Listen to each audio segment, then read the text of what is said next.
Hey, it's Coach 2K with Coach2K15, and in this video I want to continue working with Myles Turner in the post. If you recall from the last video, I worked on Myles Turner individually, just by himself with no defense, with just one move, and that was the post hook. And so what I like to do then is to move into a 5-on-5 situation in a scrimmage where I work on the same thing.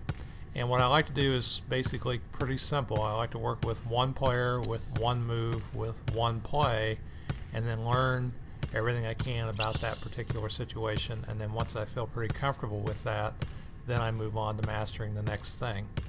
What I've noticed is that a lot of people don't use the post. They score mainly with their point guard, their shooting guard, and their small forward. And many times the post players, no one even throws the ball into them. And you can use the post for a few situations. One is just to establish the outside shot. So a lot of times the defense will collapse, and if you throw it into the post and back out, you can get an open shot. Maybe to rotate the ball to get the post player involved, and then to throw it back out and around the wings to the opposite side to get an open shot.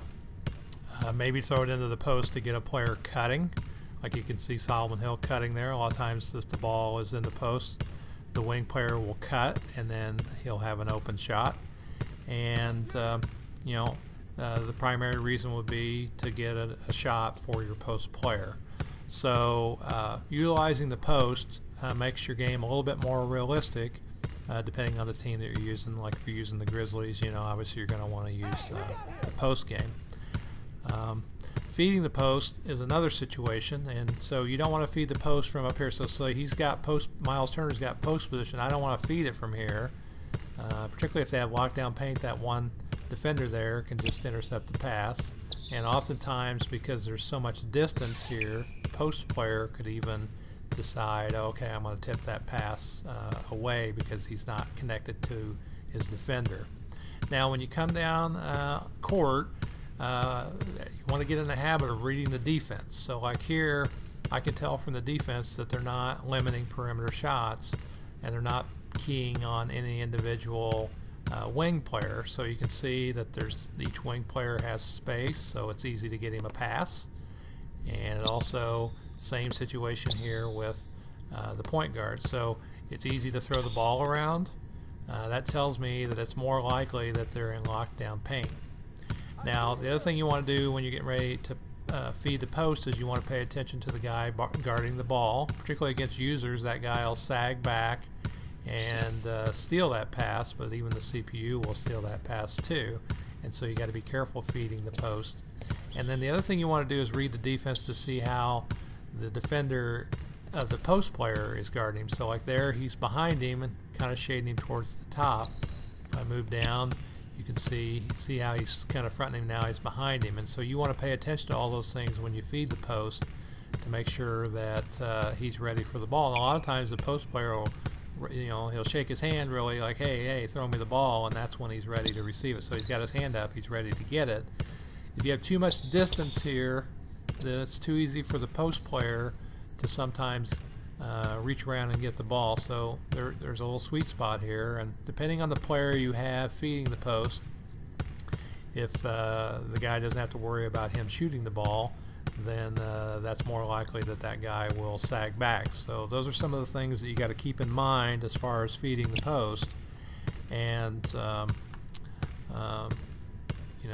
when just got to recognize those things. So I like to work on one play once I get started. So I'll call play, and we're going to call spread 1-5 punch, which is a simple post play.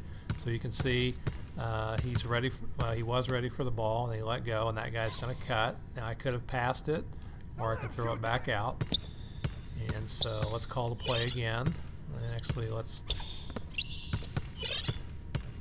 and you can see he's going to come over to the ball side here, and so he's being fronted, so I don't trust my passer, so I wait till he gets in front, and then I throw him the ball.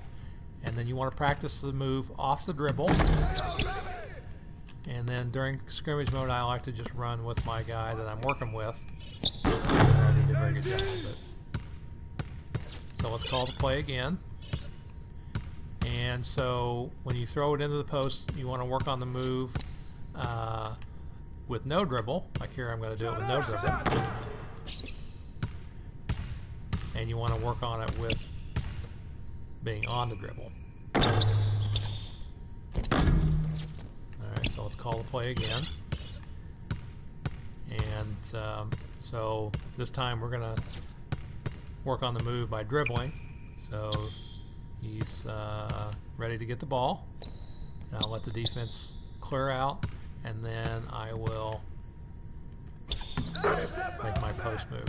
Now, knowing that the defense is more likely in a neutral position or in protect paint, that might make me decide not to actually go into the post for a shot. So you got to pay attention to those things when you're playing. So if they're playing the wings tight, it's more likely that the post is going to be a lot more successful than if they've got everybody in the paint there. You see, there's 3 guys just standing in the paint. And then the last thing I want to mention is that you want to work on the move with the off the dribble and without dribbling, but you also want to work on it on each side of the court, and you can get a feel for what they're strong at. So like here, he might be successful on the right block. He might be more likely to be more successful on the left block, and really the only way to really know whether that's going to be the case is from game time. And against some players, he may be successful more often than others. Now, like, see how he's pushed way back there? I wouldn't want to get him the ball there. I might want to rotate the ball and see if he can get better post position. So there, it's a little bit better post position now than he had. Although he's not posted, now he is, so I'd want to throw it. Final thing about working on a post move is, and I kind of mentioned it before, is that if your post player, or if your player doing any move is not successful doing it very often, it's not a move in his repertoire that you're going to want to go to very often. So your goal in doing all of these scrimmages and all of these practices is basically to figure out what they're good at, and you'll find out more so in game situations. And when you know they're not going to be successful in a situation and you really need to have a bucket, you're going to want to make sure you avoid going to those shots. So anyway, that's what I'm working on with Myles Turner in preparation for our next game against Unicaja, which is our next opponent on the EuroLeague. And so let's see if we can get a post shot here.